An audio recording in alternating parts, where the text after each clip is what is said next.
রাধে রাধে সবাইকে। আজকে আমি আমার রাধা মোহনের রাতের স্বয়ং ভিডিও তোমাদের সঙ্গে শেয়ার করব। কিভাবে আমি তাদের যত্ন করে ভালোবেসে তাদের স্বয়ং দিই। আর এক একজন কিন্তু এক একজনের মতো স্বয়ং দেয় তাদের ভাব অনুযায়ী। আর আমি কিন্তু 8টার মধ্যেই রাধা আর মোহনকে স্বয়ং দিয়ে দিই। এরপর সারাদিন যে জামাটা পরে থাকে সেই জামাটা আমি চেঞ্জ করে দিই। আর যেহেতু এখন একটু শীত আছে ওই জন্য আমি উলের নাইট ড্রেসটাই ব্যবহার করছি। আর আমার সিঙ্গার হোক বা ড্রেস পরানো হোক বা সাজানো হোক যাই হোক না কেন, আমি কিন্তু রাধারানীর কাজটাই আগে করি, তারপর মোহনের কাজ করি। আর আমার মোহনের মনোহারিণী হচ্ছে রাধা, তাই জন্য রাধার সব কিছু আগে করি যাতে আমার মোহন সন্তুষ্ট থাকে। রাধাকে সন্তুষ্ট করতে পারলেই আমার মোহন সন্তুষ্ট হয়। এরপর আমি আমার মোহনকে সুন্দর করে আতর দিয়ে ভালো করে ম্যাসেজ করে দিলাম, কারণ রাধা আর মোহন সারাদিন এইভাবে দাঁড়িয়ে থাকে, তাদের কতই না কষ্ট হয়। ওই জন্য আমি সুন্দর করে আলতো হাতে ম্যাসেজ করে দিচ্ছি। আর আমি কিন্তু রাতে চন্দনের আতর ইউজ করি। আর গাইস, সারাদিন যেভাবেই পুজো হোক না কেন রাতের স্বয়ংটা কিন্তু সুন্দরভাবে যত্ন করে দেওয়া উচিত, কারণ ভগবান সারা দিন এইভাবে দাঁড়িয়ে থাকে আমাদের জন্য। এরপর আমি আমার মোহনকে সুন্দরভাবে নাইট ড্রেস পরিয়ে দিলাম আলতো হাতে।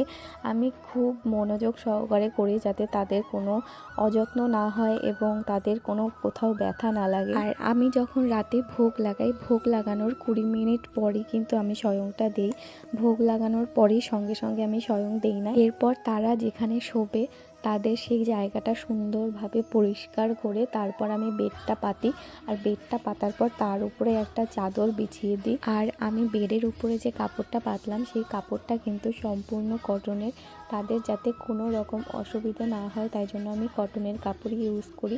তারপর আমি সুন্দর করে বালিশগুলো সুন্দরভাবে সেট করে দিলাম। এরপর আমি আমার মোহন যেখানে শোবে তার পাশেই আমি বাঁশিটা রেখে দিই, কারণ সে বাঁশি ছাড়া স্বয়ং দিতে পারবে না, তাই জন্য তার সঙ্গে সবসময় বাঁশিটা আমি রাখি। শুধু যখন তাকে আমি ভোগ লাগাই তখন বাঁশিটা সরিয়ে দিই, কারণ ভোগ লাগানোর সময় হাতে বাঁশি রেখে সে কী করে খাবে, ওই জন্য।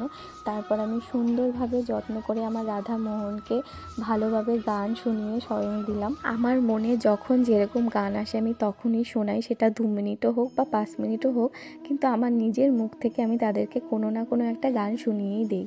তারপর আমি সুন্দর করে রাধারানীর পায়ের তলায়ও আর একটা বালিশ দিয়ে দিই, যাতে সুন্দরভাবে আরাম করে ঘুমাতে পারে। একটা বাচ্চাকে যখন আমরা ঘুম পড়াই তখন চারপাশ থেকে সুন্দরভাবে বালিশ দিই যাতে সে সুন্দরভাবে ঘুমাতে পারে। আর আমি আমার রাধা মোহনের ক্ষেত্রেও সেটাই করি, যাতে তাদের ঘুমানোর সময় কোনো অসুবিধা না হয়, তারা যাতে একটু আরাম করে শুতে পারে। এরপর আমি চাদরটা দিয়ে তার উপরে একটু আতর দিয়ে দিলাম যাতে সারা ঘরে সুগন্ধ ছড়ায়। আর